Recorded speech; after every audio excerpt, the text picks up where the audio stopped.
Hello everyone. To celebrate India at 75 and how far Indians have cooperated in the advancement of science, technology and education, I, Charu Sharma, the Vice President of Frankfurt Indian Scholars Association, in collaboration with Consulate General of India in Frankfurt, welcome you all to this talk with Dr. Akashrup Banerjee.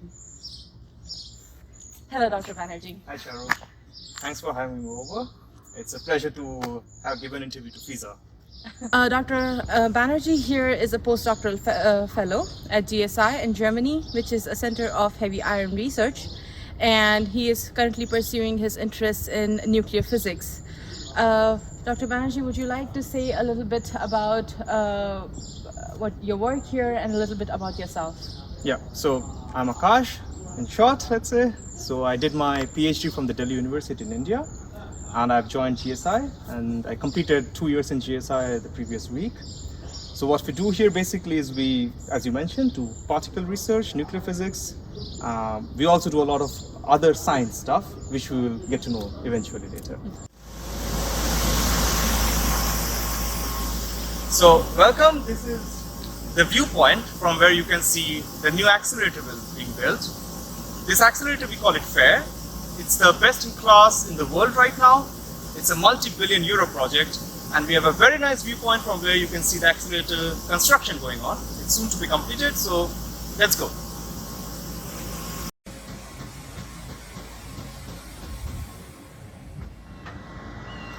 So what goes on at GSI? You previously mentioned that you are pursuing your interests in nuclear physics, and you also mentioned this FAIR particle accelerator. So is it a similar kind of research that is going on in CERN in Geneva? Well, so the basic answer to your question is we are looking at why are we here? Why is the universe here? What is the universe? What is the universe made of? What will be the future of the universe? Let's say this is the basic concept of our research over here at GSI and FAIR. So it's important to distinguish between the two. GSI is the present accelerator facility, which you just saw, and FAIR is the future, and it's the best in its class in the world right now. Our focus is quite different from what CERN is doing. Our focus here is to do more fundamental physics in terms of a different energy regime. And when I say different energy regime, again we are into the astrophysical part of physics and also the nuclear physics part. So what you see here is the ring accelerator being built. It's 1.1 kilometer, and we have achieved a large amount of progress. A lot of progress in the past few months. You can see it's already been covered up on some parts. So this goes all the way around the forest and comes back. Far over there you see the different experiment facilities that are there. Ultimately, I think the plan would be that GSI stays relevant. We produce our primary accelerated beam here, and then we transfer it to FAIR, where it gets much further accelerated. Then it gets sent to individual experimental halls, and we do atomic physics, radiobiology, compressed baryonic matter physics, nuclear astrophysics, and core nuclear physics as well. So is it similar kind of tunnels running through this entire area and the particle beams running through it? In principle, something like that, yeah. So our aim is to ensure that our particles reach an energy at which you can do physics. So it's important to say why we use the accelerator to begin with. So our accelerator is like a microscope, let's say. Physics governs that the smaller your particle under observation, the higher energy you should put due to the energy wavelength inverse equation. I think I lost half my audience in the energy wavelength equation. Not a problem. But so CERN, what it does, it accelerates beam to an extremely high energy, 10 electron volts, and then it studies things that are making up the nucleons. We at GSI and FAIR, we will be slightly lower in energy because our focus of physics is completely different.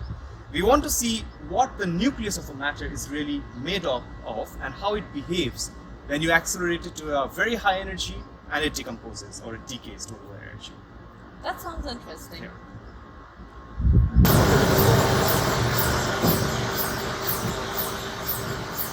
So, this is the D-spec station, as we call it. D-spec stands for decay spectroscopy. Now, using the fancy detectors that you see here, what we are trying to do is we are trying to, again, answer the same question.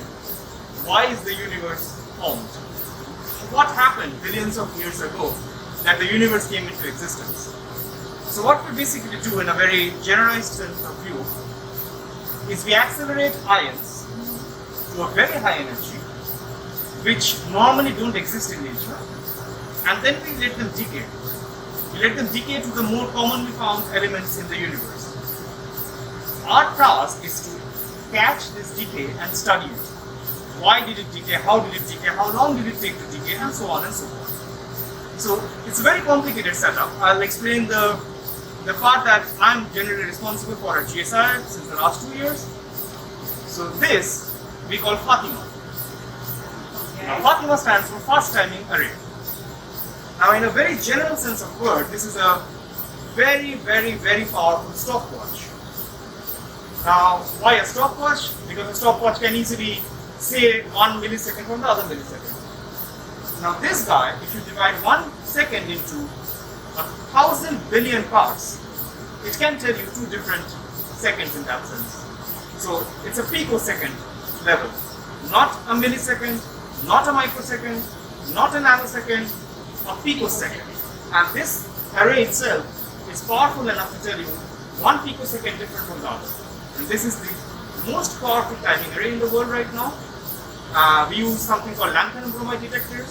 There are 36 of them, and these work in collaboration with other detectors, like germanium detectors and some other silicon-based detectors. So DSPIC is one of the primary shareholders in FAIR and GSI as well. We produce world-class research over here, some very good papers as well, publications as well. We recently concluded a 3-month-long campaign, which was extremely successful. And we have already started seeing some very nice physics results, which is again towards explaining what in universe is the universe doing here, basically. It's interesting to know. Yeah. So, what you saw inside was the detector system, and now we need to make these fancy physics humanly understandable. So, that's where this comes in. This is our data monitoring station, and this is the mesoter, as we call it. So using all these computers and very fancy C++ based programs like IT engineers, we actually try to understand the tricks of nature and try to make it humanly understandable. So this is where we spend our days, afternoons, nights doing very fancy edge of the world experiments. So Akash, I must admit this, that you work in a rather unconventional field. I mean, as compared to an IT professional, being an Indian origin nuclear physicist, in Germany it is not something that's very common. It's a bit rare. So can you tell me, how did a boy who did his bachelor's and master's in India came to become a fellow at CERN and also a peer reviewer in Lindau Nobel Laureates meeting? Sure, so it's been a journey, of course. So I think it's 15 years now that I've been in physics particularly. So I did my integrated MSc from National Institute of Technology, Surat. And I was the first batch of that institute's integrated MSc program, which was envisioned by Dr. APJ Abdul Kalam. And I passed MSc Physics with a gold medal, following which I got the Department of Sciences and Technology, DST, Inspire Fellowship to do a PhD in India. So I did my PhD at Delhi University. And while working in my PhD, I got to know about FAIR. And that's how I came to do a postdoc. But while I was in my master's itself, this was way back in 2011, CERN had just come into operation in 2010, around this time. It was in the news everywhere, you know, that I think the coverage mostly was that CERN is going to destroy the universe. This was the headline, that a few mad physicists are conspiring to destroy the universe. So it brought every physics student's attention in the country to CERN, and I just happened to go on the CERN website and I saw that they have a very interesting summer student program. But India at that time was a non-member state. So I applied and I was probably one in 1,000 applicants from India. It's an extremely competitive program at CERN itself, but I was lucky, I would say.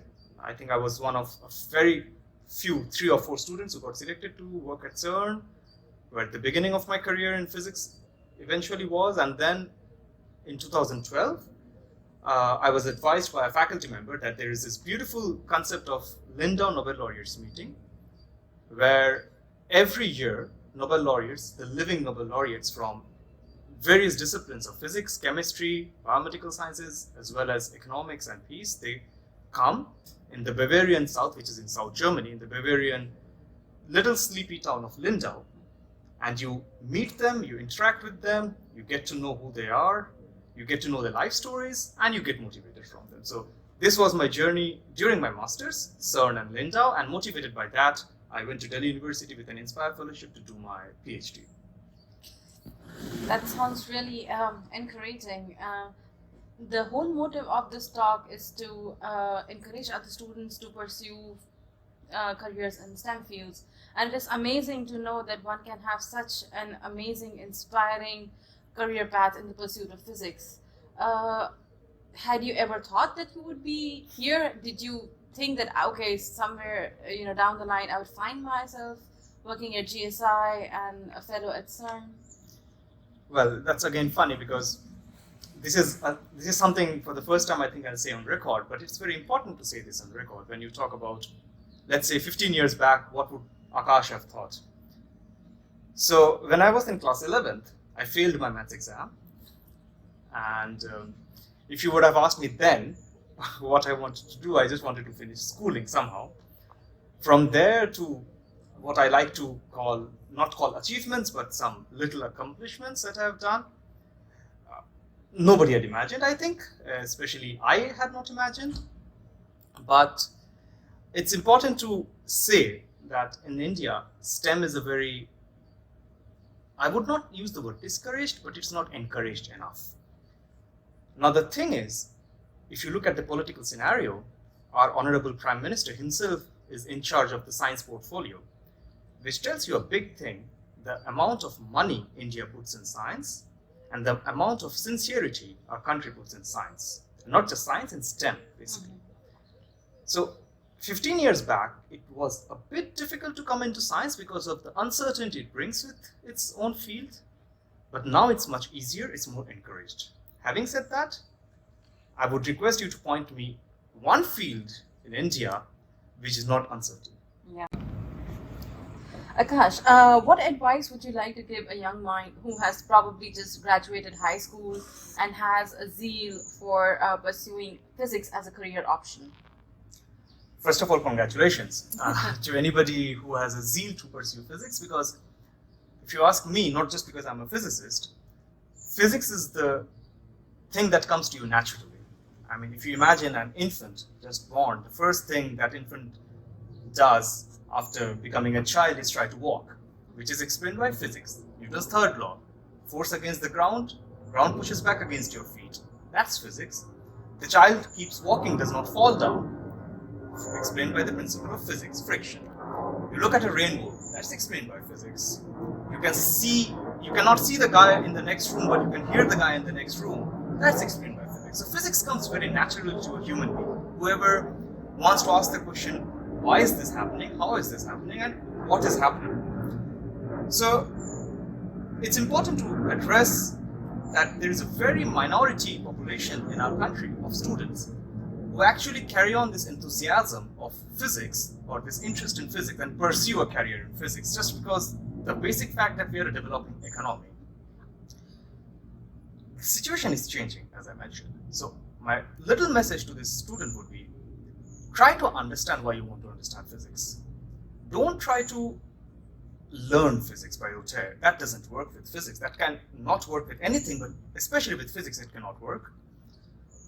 Try to, if you're reading an equation, for example, if you have a formula, try to imagine this universe, this world, without that equation. For example, if you're learning Kirchhoff's law, let's say, try to understand what would a junction network look like without this principle. Then you understand the importance, and you have that self-motivation to understand the physics that's going on behind it. And self-motivation is something that pushes you on. It gives you a momentum to pursue a career in physics, and then you would not want to be an electronics engineer or a computer engineer just because the society wants you to be. You will become a physicist because you want yourself to become a physicist. So this is my short message to anybody who's enthusiastic. Quite encouraging words. I think it would be also really beneficial to know what kind of challenges did you face in your academic pursuits? Well, of course.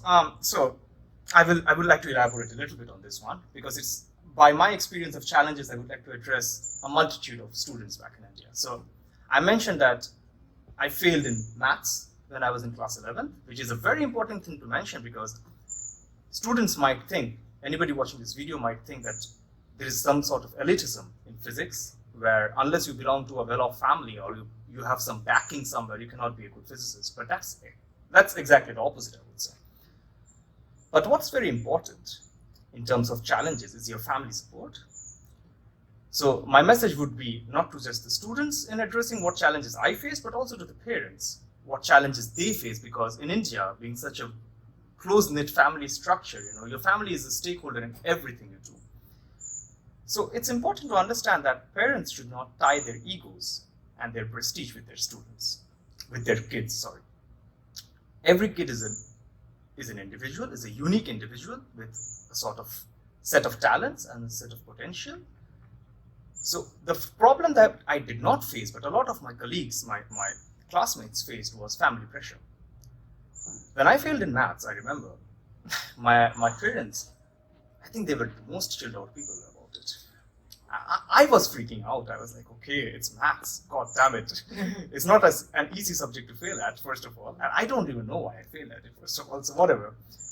So the reaction of my family was, my dad took over teaching me, because he understood that somewhere I was not getting that attention I required in school, probably, which is very difficult for any teacher in school to give attention to 60 students sitting. So he took over my mathematics, and I think that's the best thing that could happen. My brother took over teaching me physics and chemistry, and my mom became an examiner. So I had a parallel school in my home.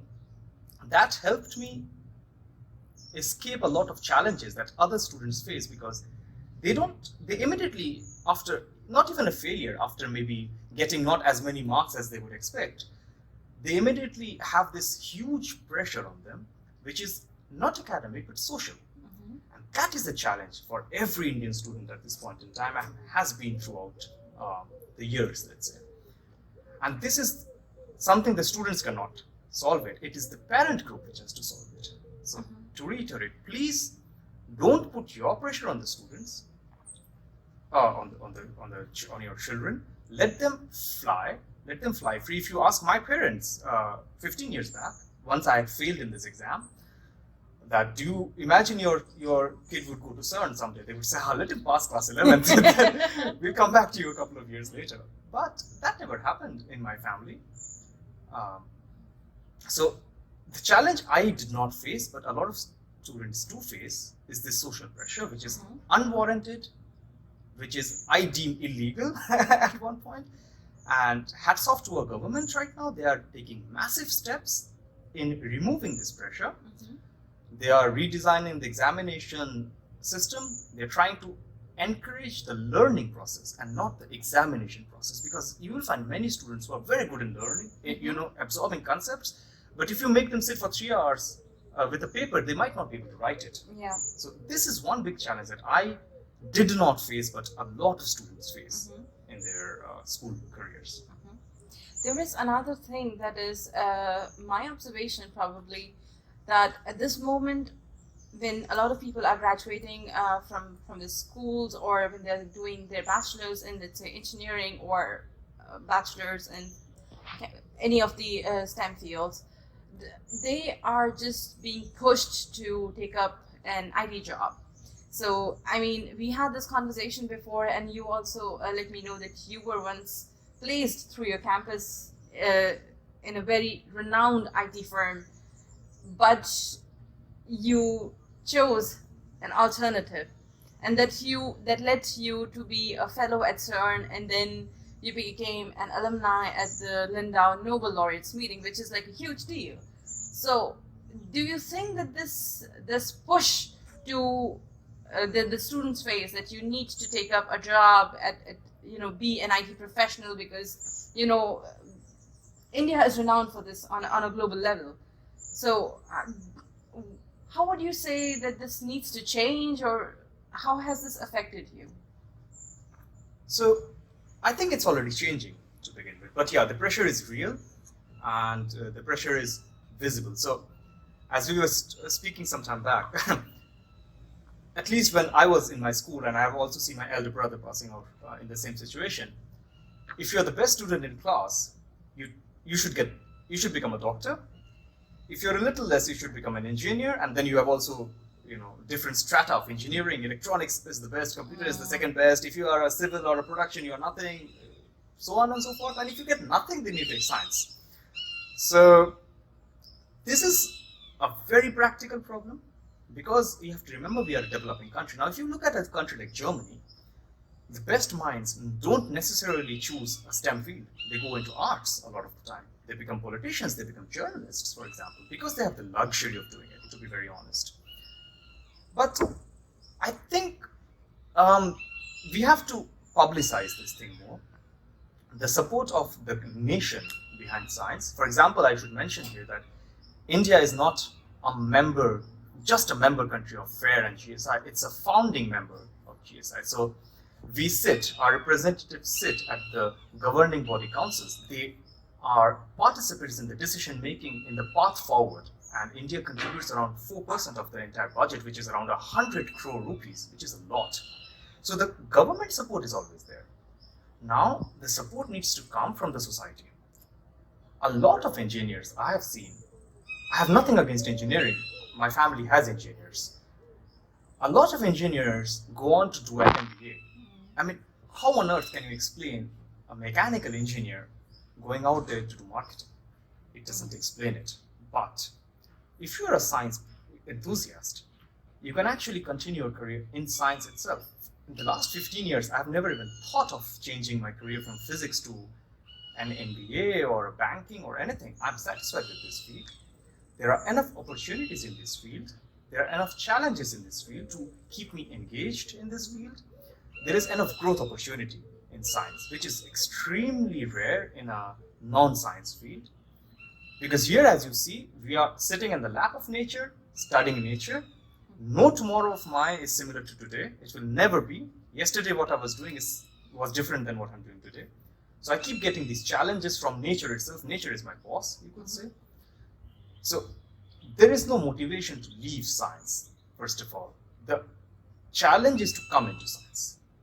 Initially, I would say the most uncertain question is what happens after you do a bachelor's or a master's. Exactly. And that's a valid question, to be honest. I mean, I would request the parent group or the student group or the teachers group in school to answer it in the same way that they would answer what happens after engineering if you get into a job and you don't like it. Then what you do, you have to leave that job. You have to find, you are in the open market. Then you have to compete with India's heavy population group. And you have to then get a new job, which is up to your satisfaction, where you might not be satisfied after 3 years. Then you have to again do the same procedure again. Then you go for an MTech or an MBA, and then you are again in the market. So how do they answer this question then? There are challenges in science, of course. There are challenges in science because we are studying nature. I mean, it's competitive, of course. And the funding is not the maximum amount of funding that you would get, let's say, because everywhere budget is limited, even in engineering and marketing budget is limited. So they have to answer themselves that, okay, if my kid or if my student is in science, this person can actually stay in science for the next 40 years without feeling the necessity to change his or her branch. I mean, what else do you want? There is such stability. And the second question is money, which is a very practical question. The PhD fellowship in India right now is an extremely respectable fellowship. And you get hostel accommodations in most of the places. Your travel is insured, your institute pays for your travel. You just need to apply for a conference in any part of the world, and the government takes care of it. The Indian government is extremely supportive of this. I have traveled around the globe at government's money because my government wanted me to understand what's going on in different places in science. An engineering student, again, I have nothing against engineering, but I'm just, we are just comparing situations. An engineering student doesn't get this liberty. The government will not pay an engineering student readily to go and visit a conference in Germany unless that's really, really good, unless that person is really presenting a very good innovation or invention, let's say. So the government support is there, the school background is there. We need to bridge it. And this bridging can be done by the society and by our parents, by our teachers. Yeah, I can count for that parental support is of paramount importance if a person wants to pursue a career in any of the science fields, because the question here is to go long and in the same direction. Exactly. I had we saw a couple of minutes ago that you showed us this amazing infrastructure that you have, the equipment that you work with. It gives the impression that it is something that is of next level intelligence. And I would like to know it from you, from your experience. Would you characterize it as such? Does a person need to have really high IQ level to deal with what you deal with here, or is it something that is achievable for a larger population? Well, I would like to boast and say no, it's rare, but that's not the fact. By now you know my career graph. So there are two things that a scientist needs. I mean, the term scientist is a very fancy term. It's an overblown term, I would say. When you say scientist, you imagine somebody who doesn't get a haircut, who doesn't take a shower every day, stays dirty, but that's not the fact. There are two skills that you need to become a good scientist, or become an average good scientist, let's say. Observation and courage. I would not classify myself as overtly intelligent or, God-gifted intelligent or something like that. But I would classify myself as somebody who likes to observe things. Not today, but since forever. Since I could imagine, I remember the initial fights that I would get in with my brother was I used to open up his cashew calculator. He used to use this, and I would just take a screwdriver and just open his calculator just to see what's inside. I wouldn't understand. I was 12, 13 years age. I wouldn't understand, but I would just be curious. Let's open and see. If my parents would tell me not to do something, I would do that. So that's observation. You must have that. Otherwise, you will never become a good scientist, because, what you saw a few minutes back is a lab, but the biggest lab that you have is nature, to be very honest. The second part is courage. In science, what we do has not been recorded. Every day we do something which is the first time in the universe. To be very, very practical, it's being done the first time in the universe. If you don't have courage, you will not be daring enough to come to conclusions which yesterday seemed impossible to believe. We have a very funny saying in science that Nature is a very, very prominent journal in science. It's a world-reputed journal.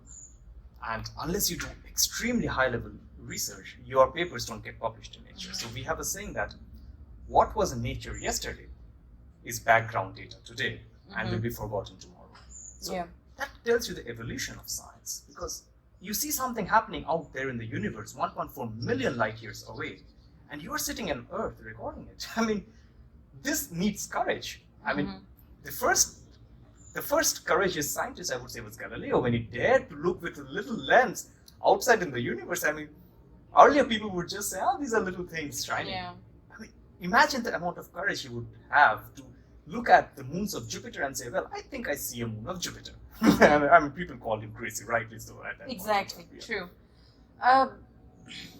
You have been now in Germany for a couple of years.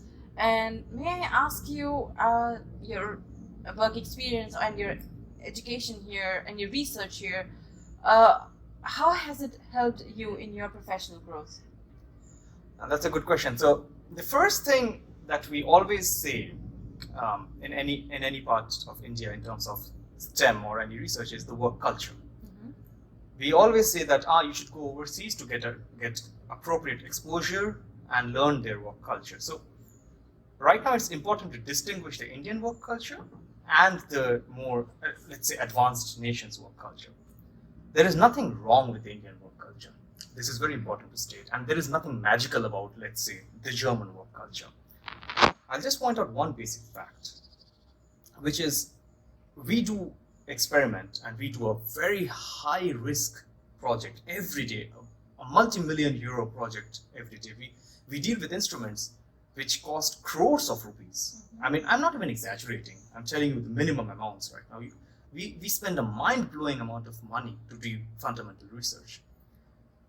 Now, what happens is, in a very minority in India, I would say 2% of the population, there is a tendency to go for a blame game and snatching of credit, which is what makes 2%, I would say. 98% of science in India is exactly like it's in Germany. But this 2%, unfortunately, is a very vocal 2%. You see this 2% everywhere, although they are a minority. The health of research culture gets destroyed. If you, as a young PhD scholar, you do a mistake and you go home fearing next day there will be rebuttals, you will have to face the music, so to say, you will never dare do any mistake. And if you're not doing mistakes, you're not doing something new. In Germany, especially, I can say this from first-hand experience. There was a minor incident where I happened to break an instrument. It was not very expensive, but it was an instrument, and I was sweating. I was like, this is it. I have to pack my bags and leave. And to my pleasant surprise, that was not even discussed in our group. They were like, yeah, so it broke. He was trying to do something innovative. Yeah, okay, next time he will not break it. That's it. Move on. We have more important things to address. And this culture is a very healthy research culture.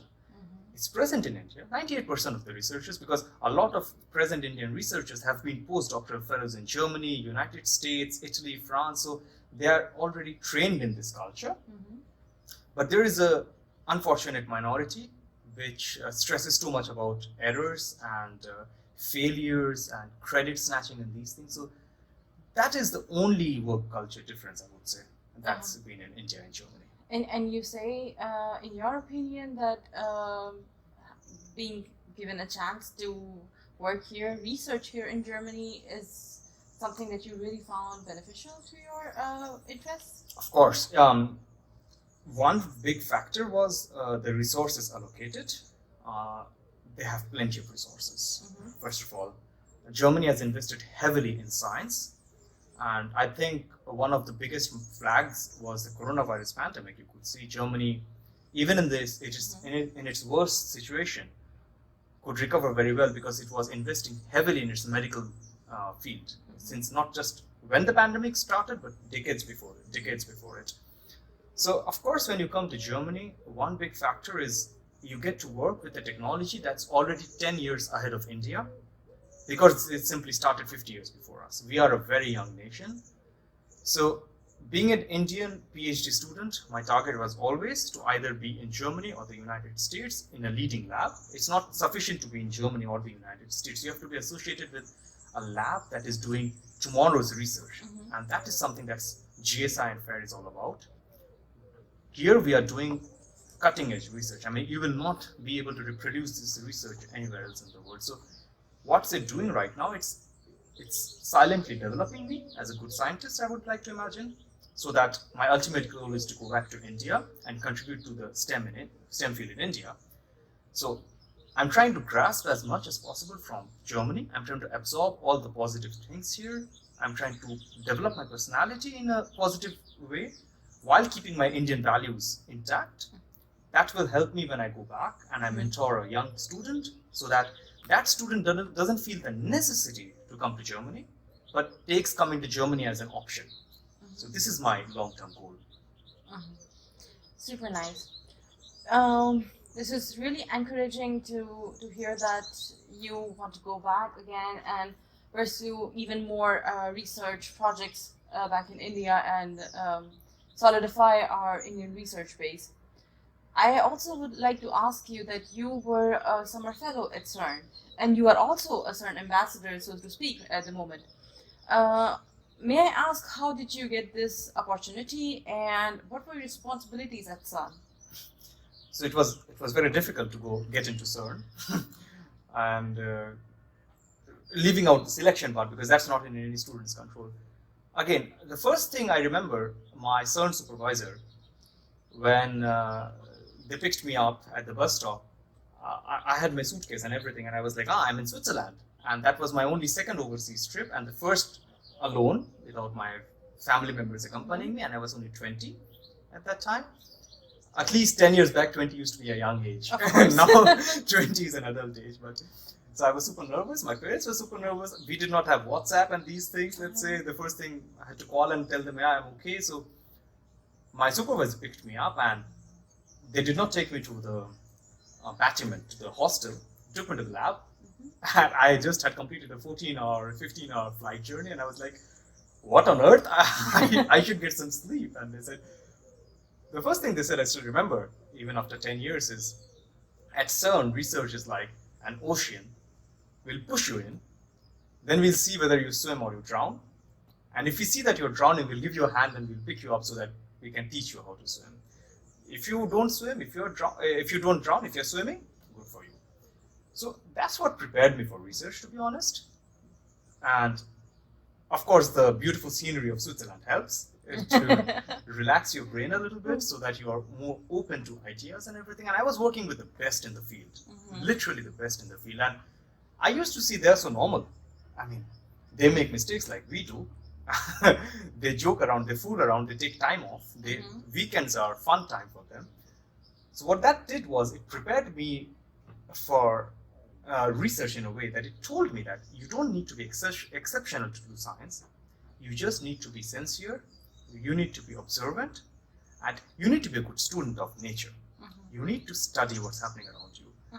And working with these brains at such a young age, of 20 I would say, and listen to their interactions with them, with each other, I understood that, well, this is something I can do, and this is my message to students back in India as well. They must be looking at me, they will think, this guy has been to CERN, he has been in Lindau, he has been a gold medalist, blah, blah, blah. But no, you can do everything that I've done, even if you don't do these things. There is no pathway to become a good scientist. Look at Dr. Abdul Kalam. How many times did he go to foreign before he became the person he became? How many postdocs did he do?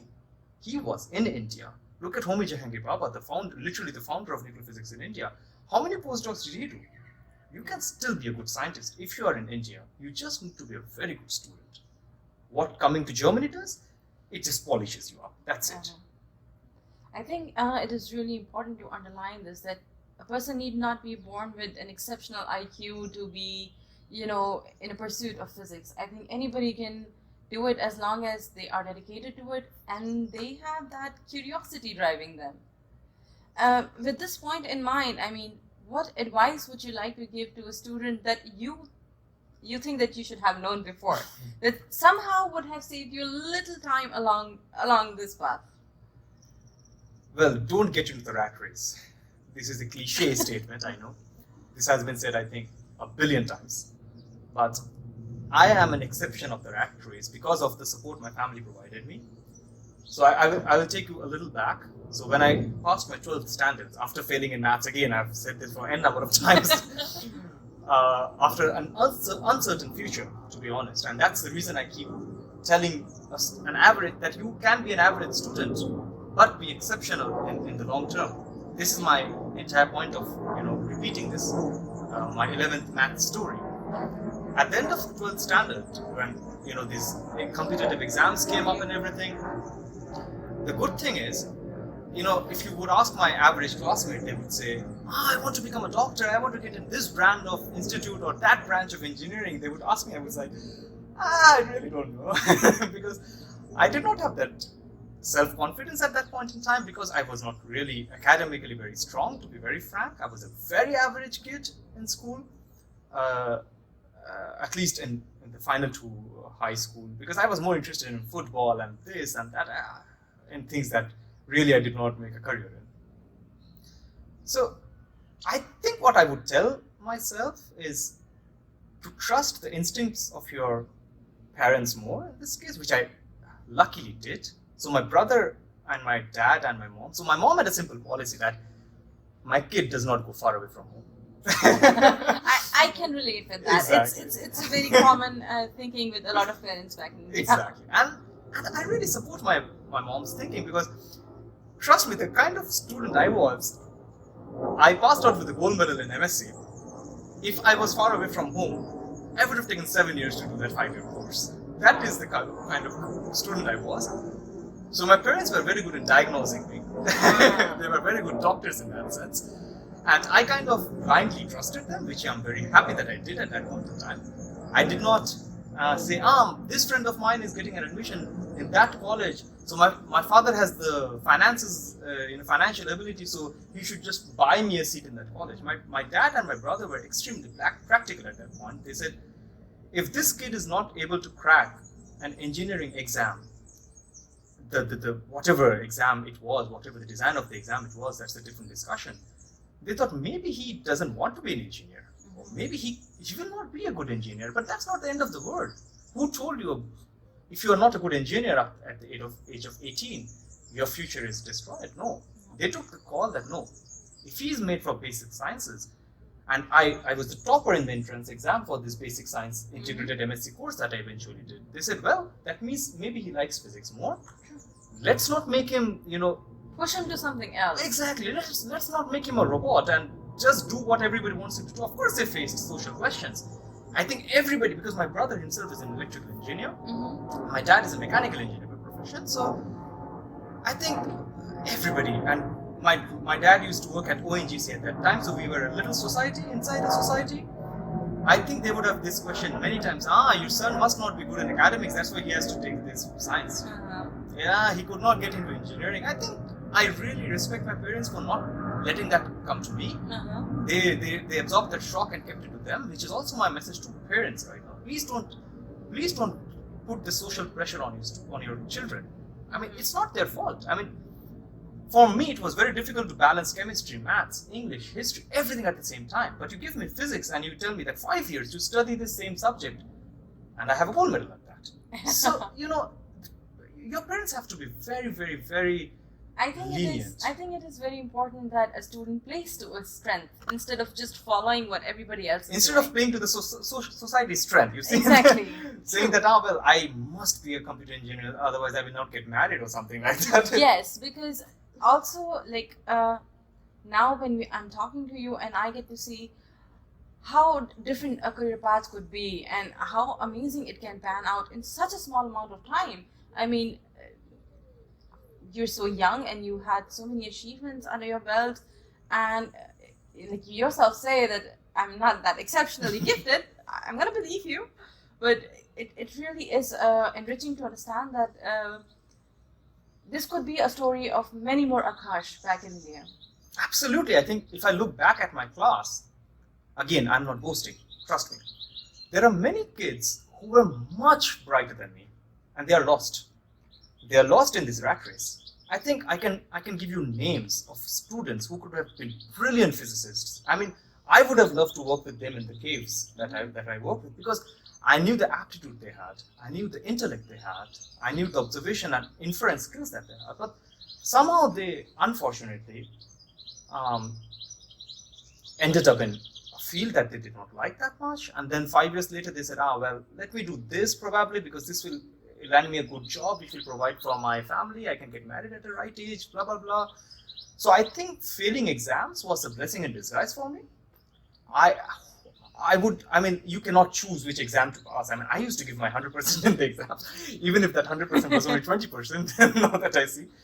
But that turned out to be a blessing in disguise, in a sense that I could explore, I was free to explore a part of me which actually was willing to do something else. So there are a lot of much brighter Akashas back in India, trust me. But we are killing them. We are killing them by making them do stuff that they really don't want to do. Even they know, even their parents know that their kids don't want to do it, because those parents did not want to do what they were doing probably. Even the kids know I don't really want to do it. But they just are entering this rat race, which is unfortunate. So the government is there for you. The country is supporting you. Your student, your child, if it's good, if she is good in some field, they will not sit unemployed. They will not sit without a salary. Trust me. I will just give you a vague number. A postdoctoral researcher in his or her first and second year can earn up to 40 lakh rupees a year. Show me one field in India where you get your weekends off, where you get 2 months of vacation, where you get to work any hour that you want to work, where you get to follow your passion, where you don't answer to a boss other than nature, pay you 40 lakhs per year. Yeah. So this has to be communicated back home, that their children have a career in science. This is a very, excuse my word, a stupid notion that there is no career in science. I mean, come on. Scientists go on and win Nobel Prizes. So what better careers do you want? Exactly. So this has to go away. I think this awareness really needs to be there, that it is not a closed-end path. It is. It goes as long as one wants to explore it. Yep. So I think if a student is out there and they really want to take up any of the basic science streams like physics and chemistry, I think it's open-ended. You can go as far as you can see, as you dare to see, as you dare to achieve. And just to add to that, for example, again, take my career. I mean, I don't have any other careers to compare to. When I was in the pre-final year of my integrated MSc course, I landed a job at an IT firm with 15 other computer engineers, with 10 other software, electronics engineers. I was there. So a physics student or a chemistry student can get into other jobs as well. So, but very rarely you will see a mechanical engineering student coming back to do physics. Yeah. Because at the end of the day, engineering is specialized science.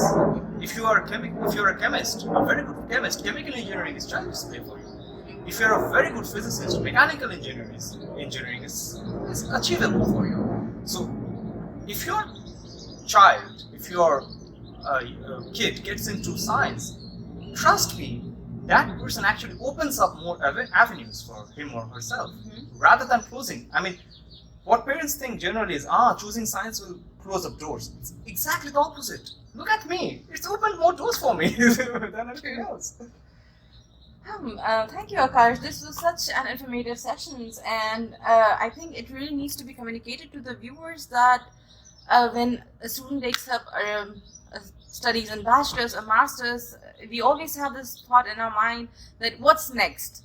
So there are lots of things to pursue next, and we just had this amazing dialogue here with Akash, just to bring more light on his career path and to bring this awareness to you that science opens really multiple avenues for students to explore. They have multiple choices and they can go really long and really good in their career paths. It is really enlightening to know that there is so much to look forward to and a student can do really good with the right guidance and the right higher education. I would really like you to say a couple of words so that we can conclude this conversation that we are having. So I think my first good message would be congratulations to the Consulate General of India in Frankfurt. They are doing such a good job, because 10 years back these things would not be happening. Bridging this gap between adulthood and childhood, let's say, literally. A couple of weeks back, I did an open exchange session with a Nobel laureate, a physics Nobel laureate, Professor Barry Barish, who was the director of the LIGO facility which came up with the gravitational wave concept, which discovered this. And I would like to conclude by repeating what he said. And he's 85 years old right now. And he's actually starting a new field of study as we speak. He's trying to include machine learning to study gravitational waves in a better way at 85. And he has been a physicist, career physicist. So I asked him what message does he have for the next year in science, and I'll just convey his message to the larger audience here. He said two things. First, pursue what you feel passionate about. That is the only way you can get mental peace at the end of the day. That is the only way you can carry on what you're doing. The second thing is accept failures. This is very important. The second point is extra. We at times think that a failure is the end of the world. But we have to understand, if you're failing means you are doing what nobody else has tried to do. That means you will fail 10 times, but the 11th time you will do something that nobody on this planet has ever done. Just imagine that. And it's very important for parents to take that risk which they seem, which will not actually be a risk. Trust me, there are many success stories like mine. I'm not even a success. I'm just, a potential success, I would say, trying to, join the dots and build a career in physics. But I would really convey a message of a Nobel laureate in physics who has been successful, a real essence of success in this field, that do what you're passionate about. Don't do what somebody else is telling you to do about. Otherwise, you will not be happy. You will get money in both situations. I just quoted numbers. The fellowships are good. The scholarships are extremely good. The salaries are very good. You look at a university professor of physics, he gets extremely good. He or she gets extremely good salary. Money is not a problem, but this job satisfaction that you get. If engineering is your passion, go. Don't do some random thing that society wants you to do. Pursue your passion. That's very important. Wise words indeed. They are really wise words. I think a person should really go to their strengths and follow what they are passionate about. On behalf of Consulate General of India, Frankfurt, I would really like to thank you so much for giving us this chance to have this conversation with you. We try to keep it a little bit light so that we can carry this message forward, that we can work in top-notch facilities, a person can work with high-tech equipment, and you don't need to be really exceptional or out of the box for that. Anybody with a right mindset, a good dedication, a little bit of discipline and curiosity can achieve that. I really thank the Consulate General of India in Frankfurt and Frankfurt Indian Scholars Association for this collaboration, so that we can talk about these matters, we can bring more awareness, and we can share real life stories to the coming generation. Thank you. It's been a pleasure. Thank you.